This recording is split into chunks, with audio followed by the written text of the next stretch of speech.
Evening all, welcome to Good Chats for another Wednesday night. Welcome aboard to all the early onboarders, I guess you could say. Nico, g'day, how you going? John Wayman, welcome aboard, sir. Luke's Fishing, NT, good evening to the Northern Territory crew. JK, welcome, thanks for sending through those images, we'll run through them later. G'day Steve Klink, happy birthday for earlier in the week, mate. I saw that on the old FB. Ree, welcome aboard, evening. O'Malley, g'day Cobber. Are you still over in Victoria, mate? Let us know. And Kingsley, the WA contingent, clocks on again. This is Good Chats, and we do this every Wednesday night at 8:15 p.m. We've got this cool little community going on here, so if you're just lurking, pipe up and say g'day. We're a friendly bunch. And we just talk about things like the videos on my channel, the videos on everyone else's channels. I love to share photos and images of history, particularly railway history, and a few other things that, you know, intersect with what I do in my life. Yes, I'm slowly getting better. I'm 93 weeks in, and I think I might be getting the hang of it, maybe. But keep an eye on me, because I'm never really sure how I'm going. Nagambie, hello to Nagambie. That's where the lakes are, I think. Really nice lakes out there in Nagambie. So what have you all been up to? Let us know what you've been up to. G'day, grow up, make it, break it, if you're out there. Welcome aboard. Yeah, it's great to see everybody on board. There's definitely some lurkers out there. We've got some more viewers than we got there in the chat. So again, pipe up and say g'day. I'm in Adelaide, but the chat room crew is from all over Australia. So we might teach you a thing or two. I know that the chat room crew always teaches me a thing or two, which is one of the reasons why I'm here. Deep breath. So yeah, feel free to chime in anytime with what you've been up to. Tonight, I've got an interesting letter from the ARTC and some trail access, walking trail access issues in Belair National Park, and this is a bit of an intersection of the work that I do for Walking SA, which is the peak advocacy body for all things walking in South Australia. I've been doing that for 18 months now, I guess.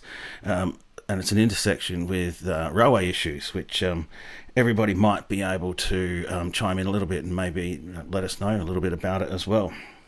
Good evening, Brian. Welcome aboard.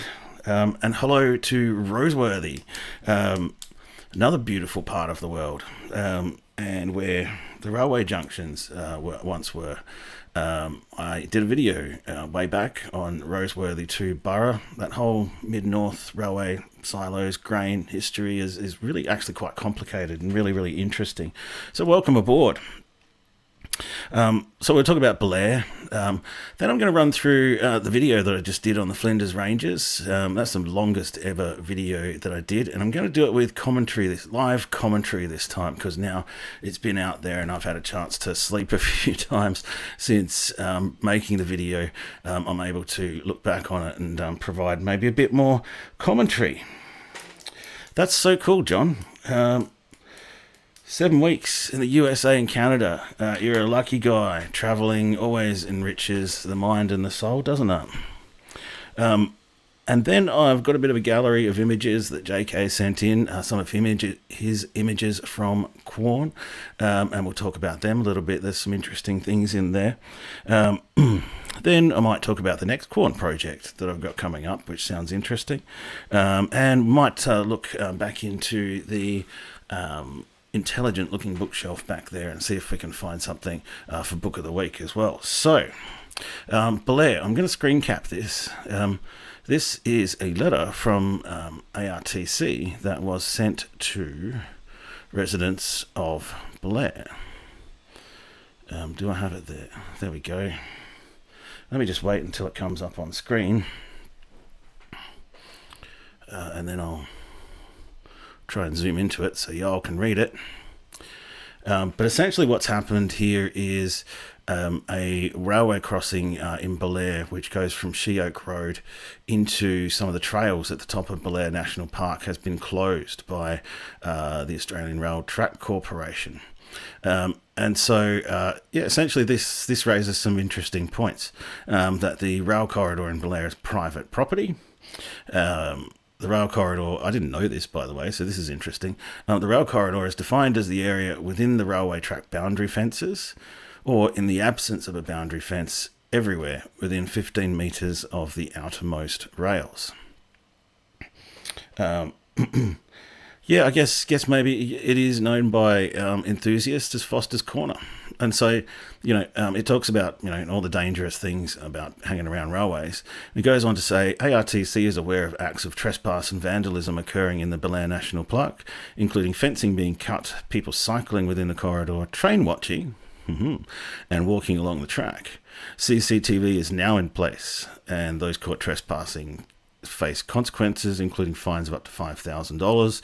They have security patrols and trackside staff who can report people to the police. So there you go. Naturally, for Walking SA and all the people who use those trails, those walking trails, that's a bit of an issue.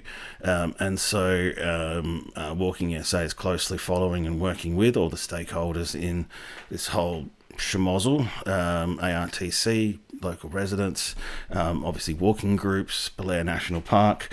So we're starting to do a bit of work on, working out what can be done. And I dare say the only option, because ARTC's kind of chosen the nuclear option, and it's kind of fair enough from their point of view.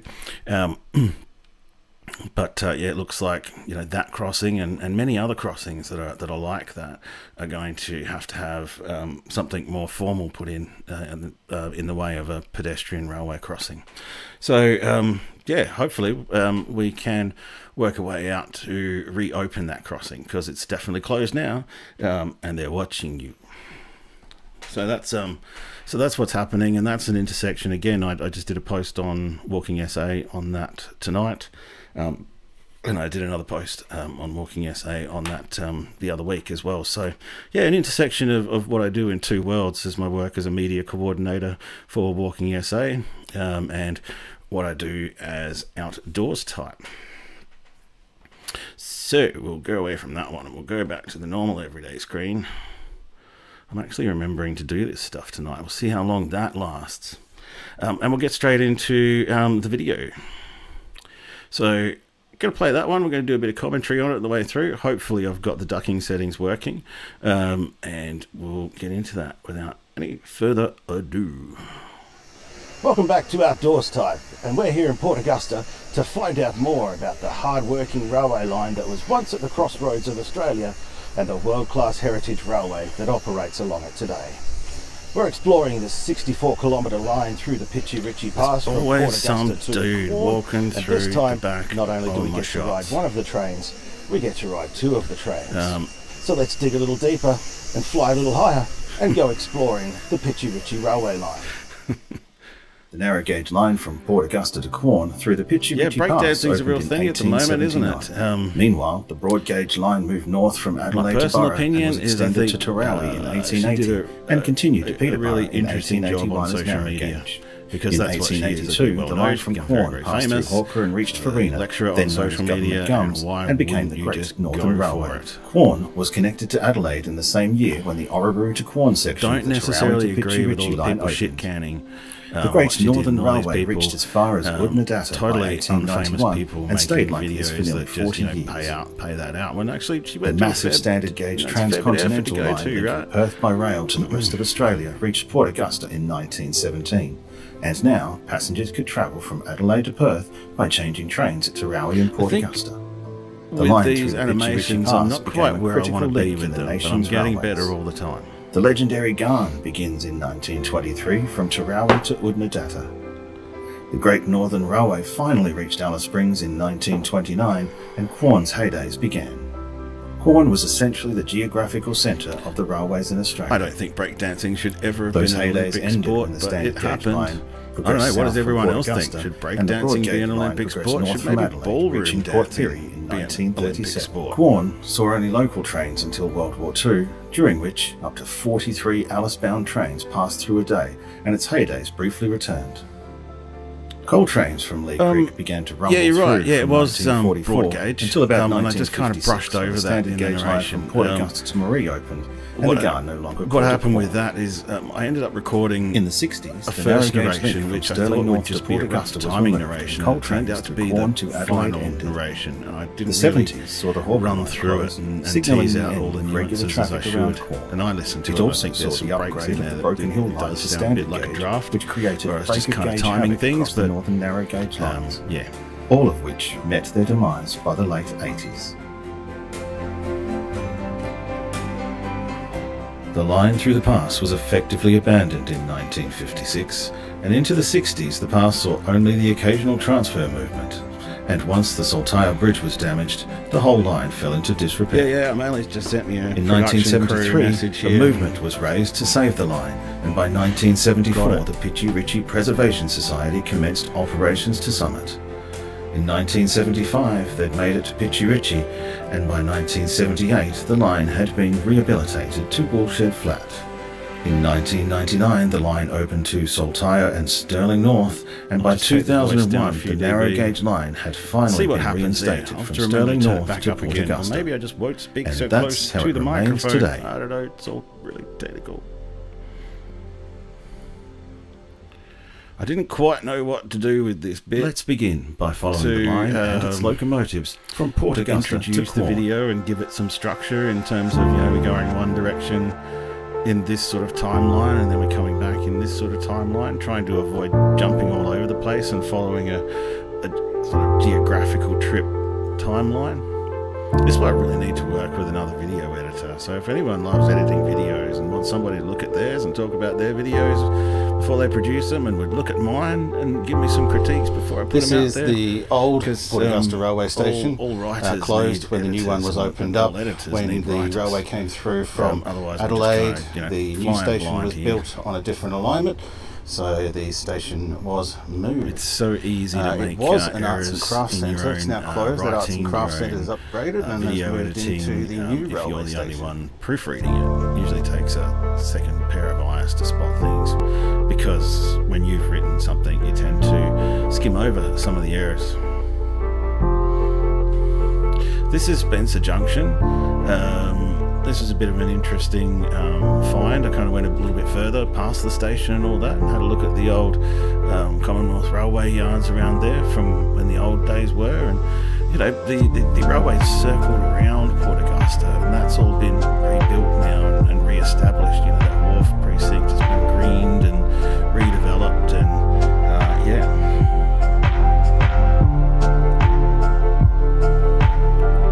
Alright, I'm going to put the volume back up again. See if that works. Thank you for the feedback, and thank you for bearing with me. Oh, you said so it's louder than the video. Right, what that means is I need to turn the video down. Whoops.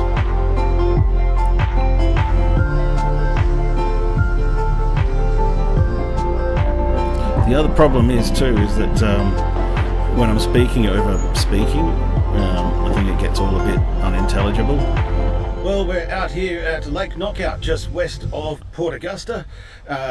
These lakes were once used as cooling water for the old Port Augusta power station, and apparently the smell of those lakes were quite I don't think pungent, I've looked into hence Stream the name. Decks. I don't think a Stream Deck's going to help me if I haven't got some of these settings right.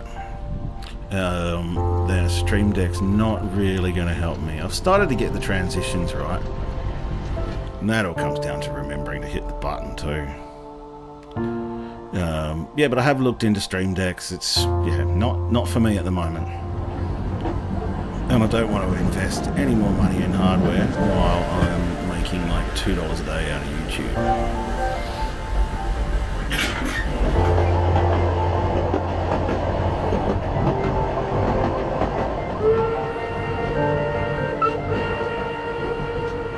So I've turned the video down a little bit. How's that going, folks?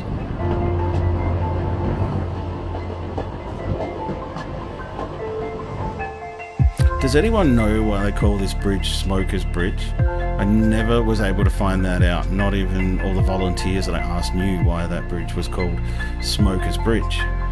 There's a reason for all of these other things, but I couldn't find anything to explain the name of that bridge.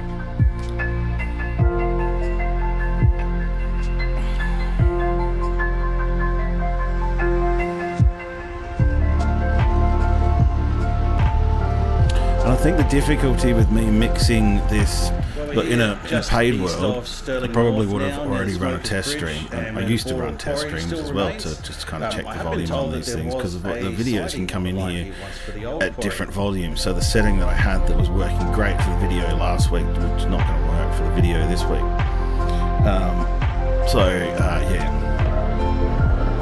The ideal way would be to actually record the stream before, so I can adjust those settings. Thanks, Luke. I've been improving, I think, with my music. I look back at some of my old videos and I think I've used really, really cringy music. I have settled on a couple of YouTube creators. One of them, as you see in a lot of my descriptions, is called Sephiros. I've been using his music in my videos since like 2018, I reckon. And it's just a really balanced music. It's not like stock music, which can be really repetitive. Sephiros's music has that repetitiveness, which we kind of want for making videos like this, but at the same time, they're actually, I think, proper pieces of music. Saltire was once home to they around 200 beginning people. and a middle and Used an to have end. an inn and a bunch of other buildings. And they work There's really well. Some crumbled remains of the inn. Yeah, just you know, off when you to look my back at left one of your there. videos and you're just like, This place served as the what was second I night thinking with stopover that for the tune? bullet teams as they made their arduous journey up to Pitchy Ritchie Pass. G'day Andy, welcome aboard. Actually, I asked JK, Jeremy Kemp, who asked somebody who worked there as a volunteer, because I'm well used to mispronouncing things in videos, and I don't know, I just kind of, I want to get it as right as I can, and I was pronouncing it saltier. I would never have thought to pronounce it as saltire.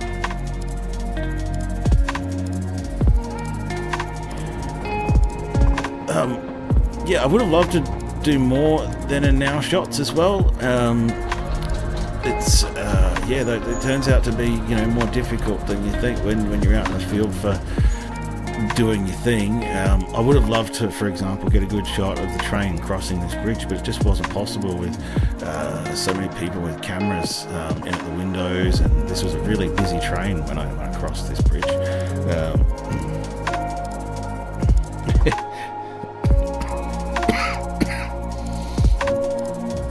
I wish, Andy, there was a resource where we could just Google how something is pronounced. And you can actually Google how something is pronounced, but when it comes to a place name like that, it's very likely to get it wrong and just pronounce it in a pure phonetic sense, which I would suggest is saltier, or saltier. Welcome to Woolshed Flat. There you go. And that's the Pitchy Ritchie Explorer behind me as it prepares to head back to the Quorn. Stick around, because there's a lot more to come. I reckon in this day and age that inn would see a lot of people. There's a really good accommodation up there, Pitchy Ritchie Park, I think it's called. And I think next time I'm up that way, I'll look into staying there. I didn't exactly get the was now feeling with these photos. It was a little difficult. Again, I just kind of forgot, or you get caught up in the moment when you're out there and you're just doing your thing. There's an idea, isn't it, Andy? A website with pronunciations of Aussie small towns, because I don't think AI can do it. I don't think Google can do it. I think only an Aussie who actually researches it and does the work. It's a really interesting idea, actually. Because you'd come across it when you're talking about all your towns, like, you know, Nagambie and Tullabrook, and you know, there's towns out there which could have multiple pronunciations.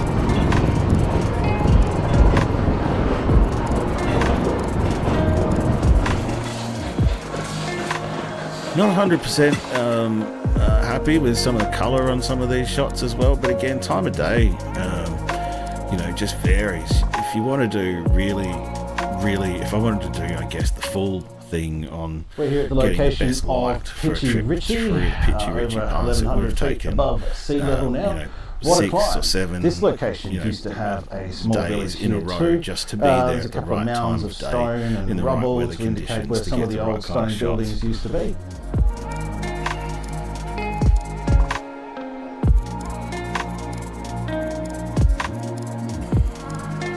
And now I look back on it a little bit, I might have greened these shots up a little bit too much. Although having said that, when I was out there, it was very, very green. They just had a few weeks of really good rain and some really good rain events, which just completely greened up the country from my first visit in April.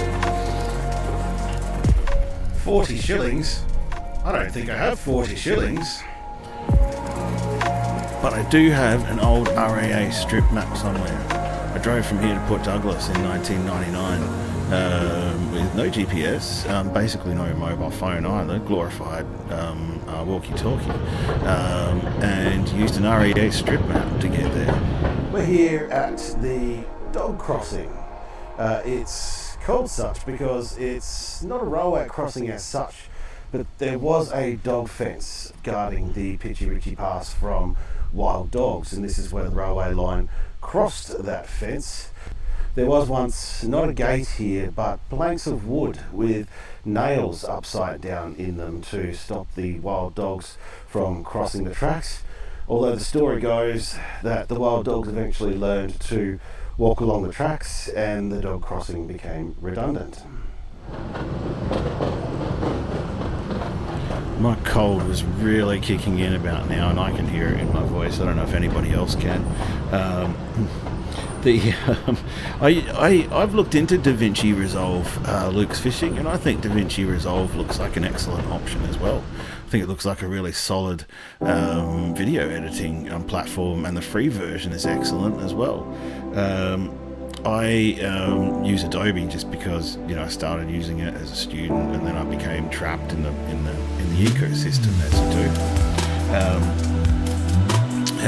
which is interesting because I just recently had to buy a phone. My 4-year-old phone died on Tuesday morning, so I went out and bought myself a Samsung A55, and after 6 years I'm out of the Pixel ecosystem and into the Samsung ecosystem. I've spent the last 2 days, spare moments, stripping all the Samsung bloatware that's on the phone off of it, so I can just go back to the usual Google experience.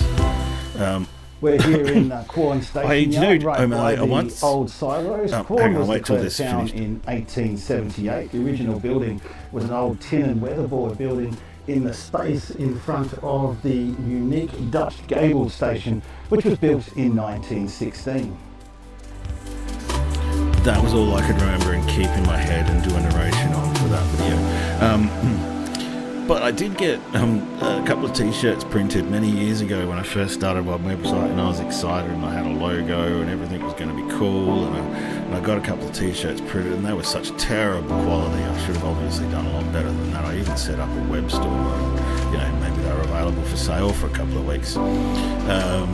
So yeah, I think it's if I ever was to start a clothing brand, I'd probably want to do better than just chucking my logo on stuff. Oh look, I'm getting Megami Ale. Yeah, well, there you go. O'Malley's cracking into it. Say hello to northwestern Victoria, folks, and sampling the local.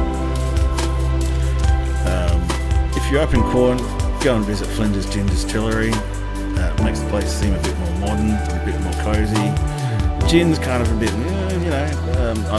23rd Street is better at gin, I reckon.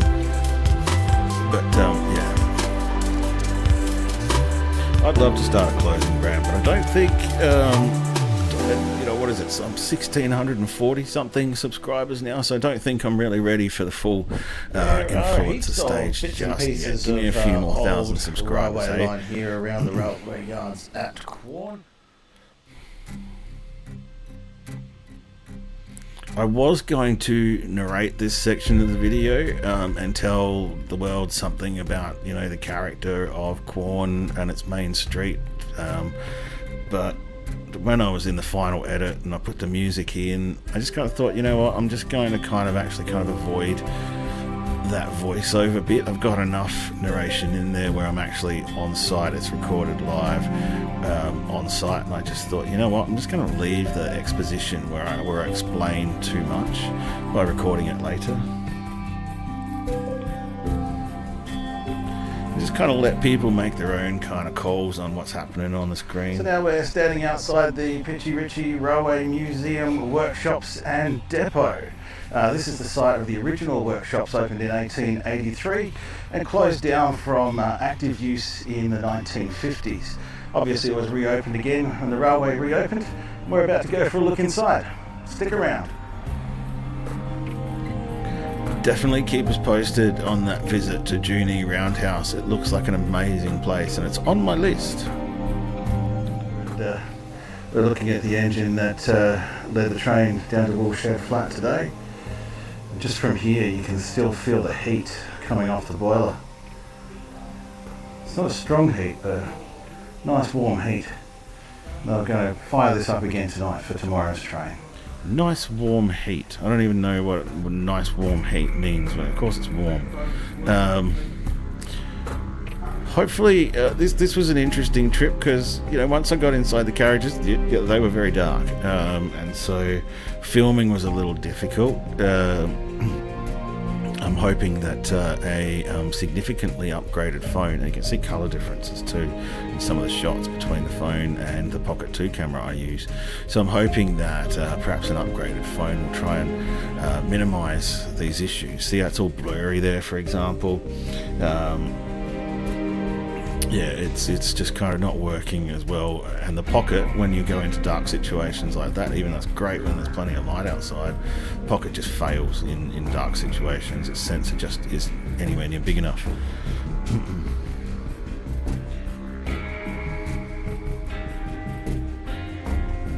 I love 3.5 hour drives. I really do. So I'm taking a break from those for a little while though, because we've got some massive drives coming up workshops. You've seen on the some weekend works in of progress. You've seen some works here for spare September, parts. I think it is. You've seen some operating we'll be driving engines, from one of which Adelaide is up ready to go Coffs Harbour tomorrow. in 2 days. Hope you enjoyed that little trip. Let's continue on. Oh, good morning, Drifters. Welcome aboard. Drifters has been alongside on many of my videos, so welcome aboard, man. Yeah, we kind of work. Photography is working with light and capturing light and bringing light in and bouncing light off things. Oh my god, I love it. I could talk light all day long.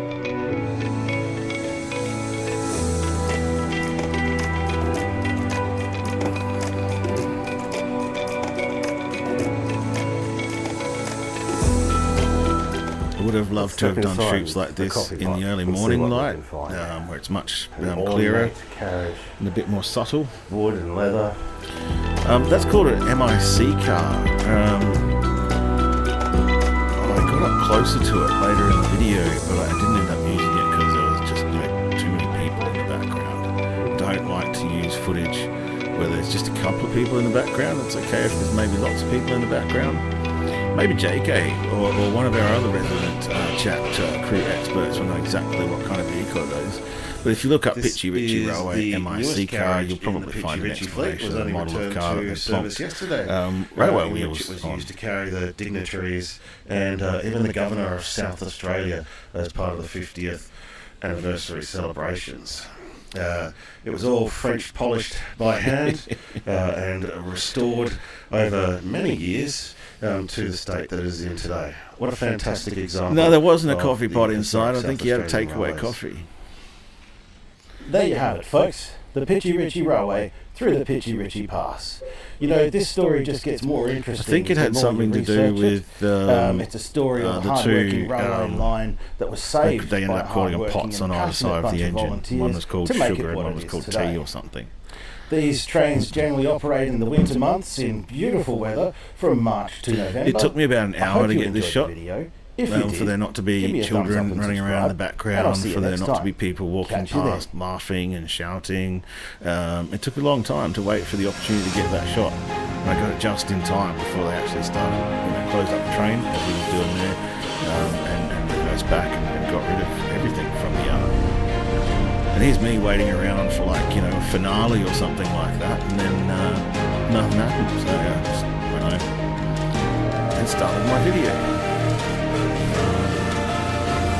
It's the space where the train is in.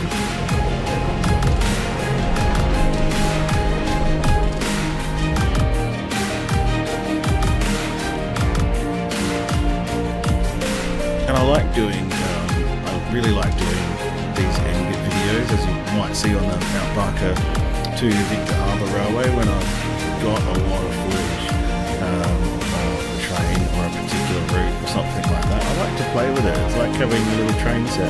It's like playing with model trains for me, except I get to play with this footage and mix it around and put it to music. And I tried a few different tracks before I decided on this one, because it had a beginning, middle and an end, and I could tell a bit more of a story that unfolds across time and across distance.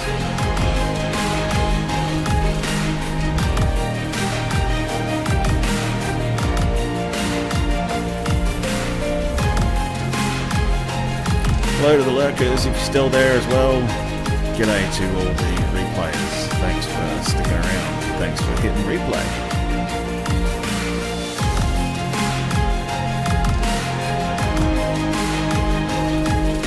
In this shot, or that shot, you can see in the distance, you can just make out the light of the train coming. So I had to quickly get the drone down and move to my next position.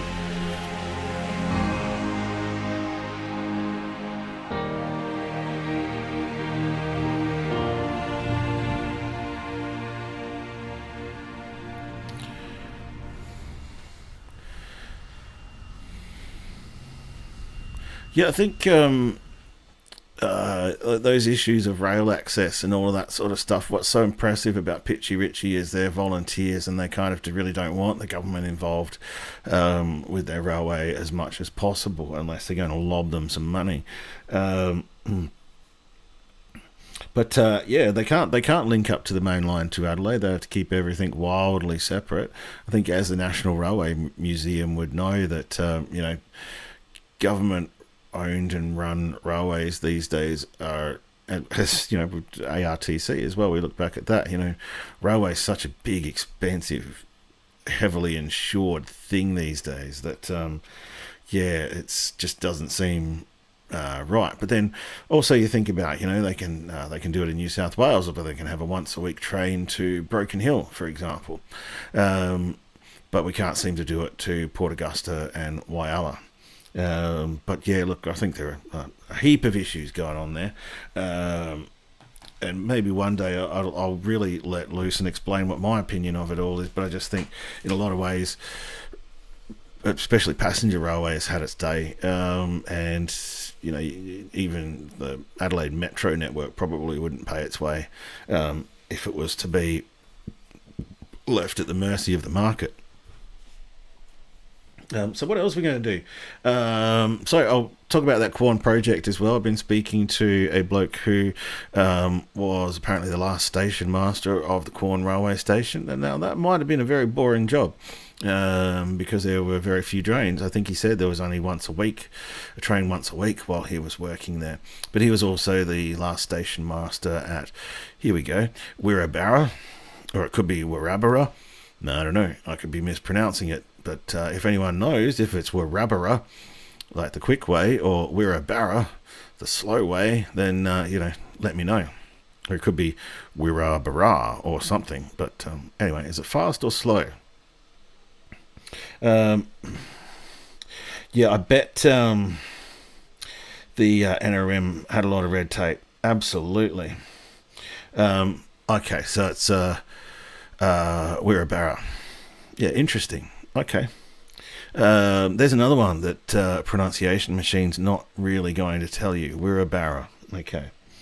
I drove one of them red hens a couple of years ago. What a great experience. But yeah, it would have been a nightmare for the Adelaide Metro to have idiots like me driving trains in such close proximity to the suburban passenger rail.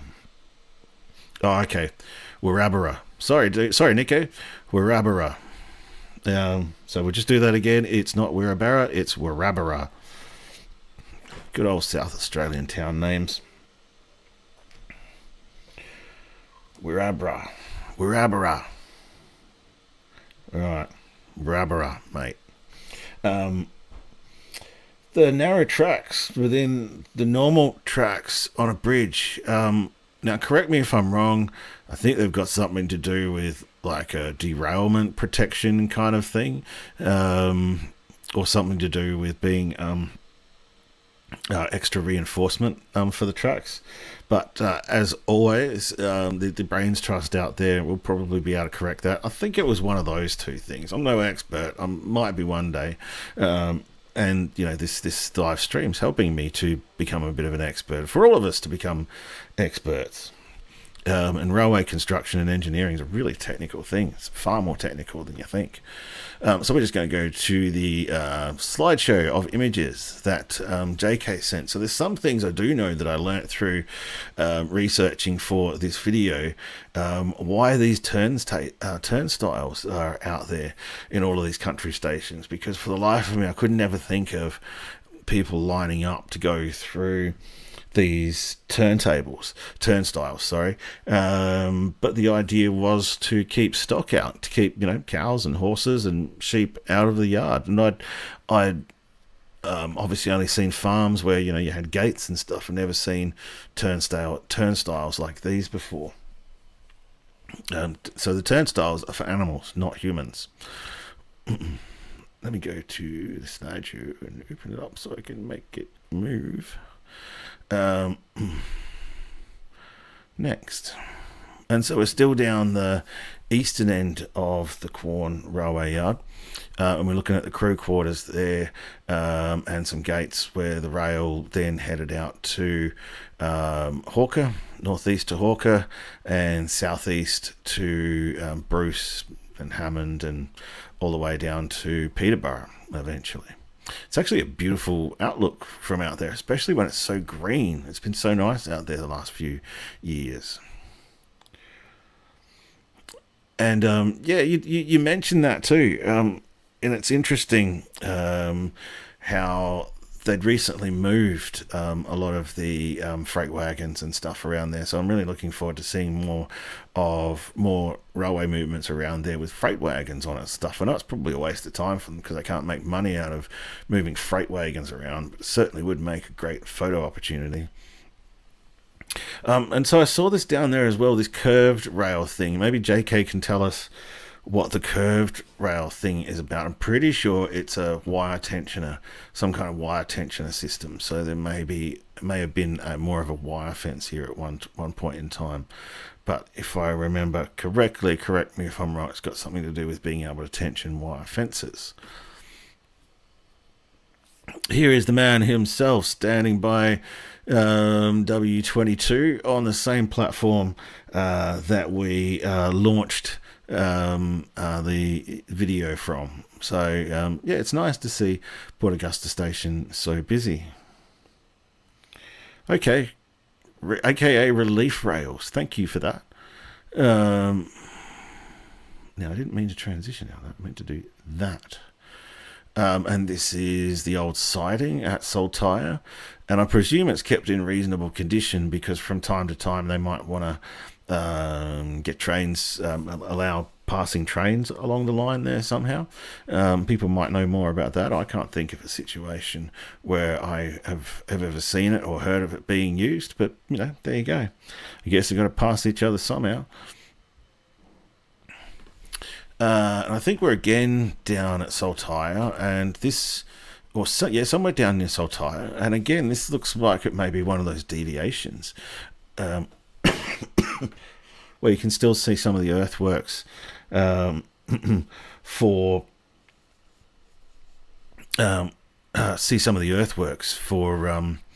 maybe the old deviations where the line was a lot curvier, for want of a better way to describe it. I don't know. How do you stop a runaway train? Call Superman, I guess.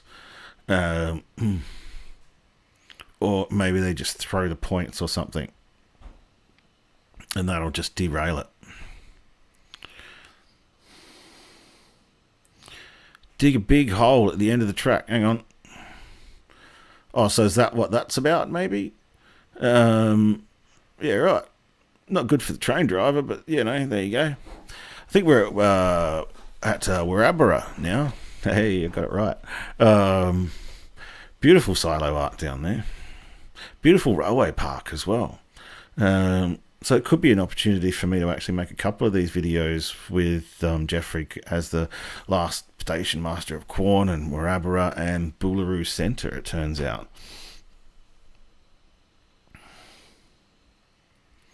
I know the train does go really slow at some points in time, some points along the line, so there's obviously some dodgy bits of track there.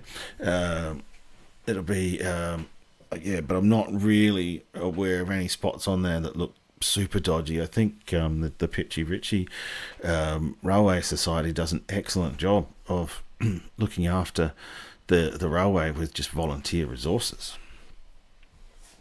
Right, so the next thing, so we've been through that. Now I'm going to go back to the main scene. Get back to that one. Hang on. All right, wants me to go. Yep, let's go back. Let's go back and tell us about it. I've got to find a button to go back again.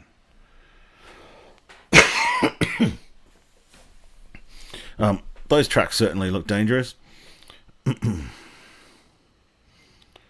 Poziel's is a sister engine, and Silverton 22. Yeah, the workhorses of the Pitchy Ritchie Railway are actually Western Australian engines. They've got the NM and the YX, which don't seem to get as used as much as the W engines. Maybe they were just more reliable.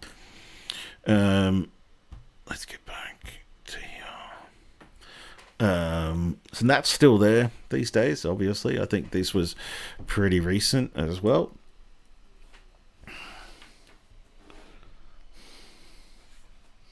Now, while I hang it on there for a minute, I'm going to have a look what I'm going to do for Book of the Week.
Oh, okay. That big hole. Right, okay, I get it now. So we go forward there. And that's at the end of that track. Yeah, right. But isn't that the wrong direction, though? That's going uphill.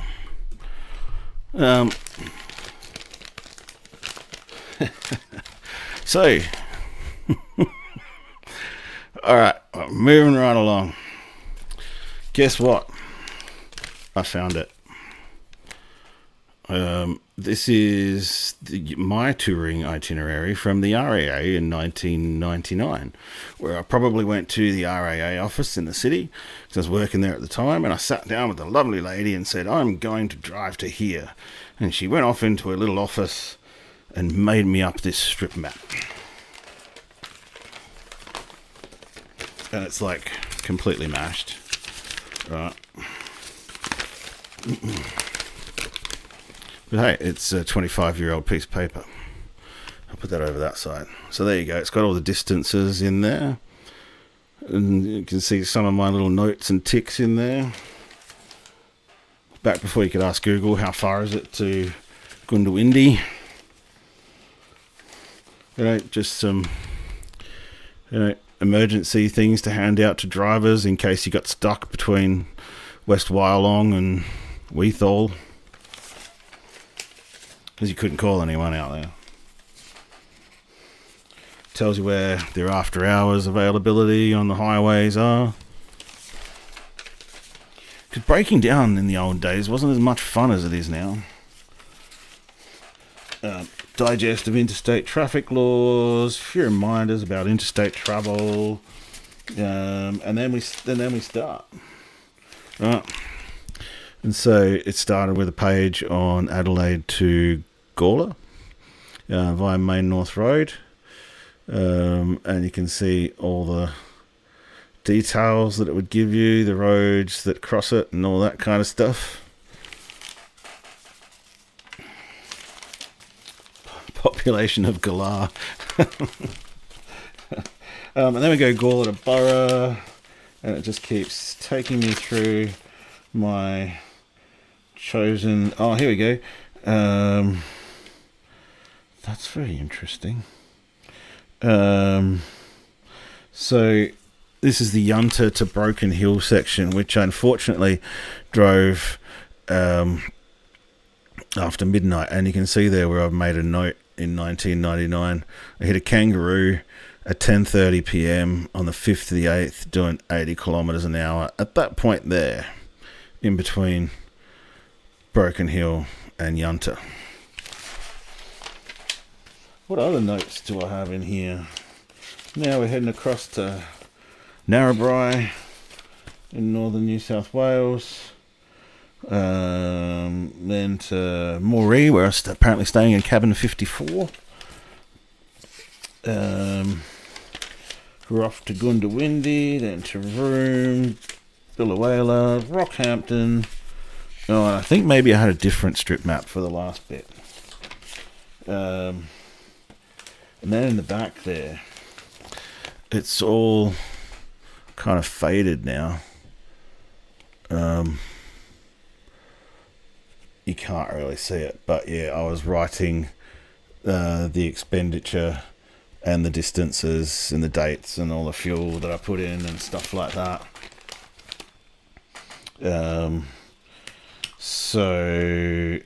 Yeah, back then I was getting fuel for 73.9 cents. Paid up to 83 cents a litre in Tully. So yeah, I was only spending biggest fuel up was in Coonabarabran, and it was $84.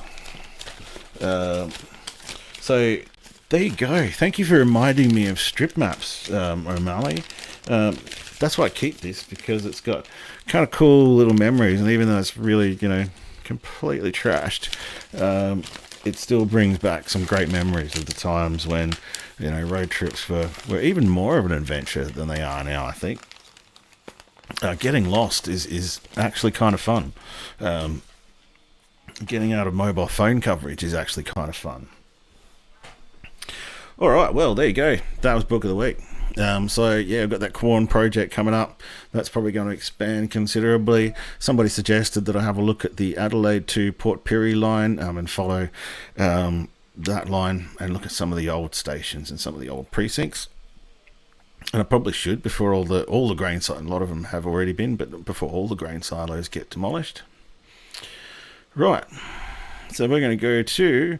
I've actually gone for 45 minutes, nearly 50 minutes tonight. Oh yeah, I agree with you, Nico.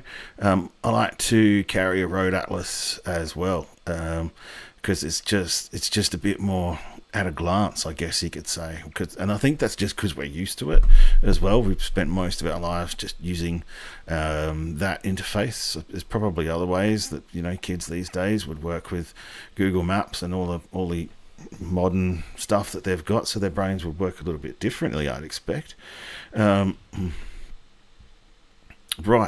so we've been going for, like I said, 50 minutes. This has been an excellent long chat. Thank you for sending me those images, JK. And folks, if you have any images that you want to talk about, or you want everyone to learn more about or find out more about, then please send them through on email. Email is the preferred format because you don't have any loss of image quality when you send them. Images sent through Facebook and links sent through Facebook Messenger are a bit difficult for me to share because of there's sometimes copyright issues about things that are shared on social media as well, that I'm a bit of a stick in the mud sometimes. I just don't want to get involved in all that stuff, and so everything that I use is public domain, or I've got permission, or is original. The kind of the not my photo crowd doesn't really impress me very much. Just trying to earn credit off somebody else's photos is not really how I roll. So yeah, that was a 5-minute warning, folks. So if anyone wants to stop me from my 45-minute rant now, then please feel free. This has been Good Chats. Sometimes it's a 45-minute rant. Often it's got lots of interesting stuff in it too, like tonight. So I want to thank everybody for coming on board. I want to thank Kaznik, Nico, John Wayman, welcome back to Australia, mate. Luke's Fishing, thanks for being such a supporter, mate. I really appreciate it. Luke's Fishing NT has also got a YouTube channel. Please go and check it out. Steve Klink, happy birthday to you, sir. JK, as I said, thanks for the photos, man. Bro, thank you for coming on board. O'Malley Tours, the cobber out there in Nagambie. Keep traveling, boy. Love it. Brian Hable, thanks for coming on board. If you're still around, mate, and you made it this far, congratulations to you. I think we had Kingsley Purvis, Andy Munro, Grow It, Make It, Break It. Good evening to the town of Glar and its possible 50 population. It's been really great to not have you on board tonight, but we do this every Wednesday night where we talk about history, we talk about random traveling things, we go back through some of my videos, look backwards, look forwards, and talk about anything that the chat room crew wants to bring to the conversation. So that's it for tonight. We'll be back again next Wednesday night, and I'm really looking forward to it already. Thanks for coming on board, folks. See you next time.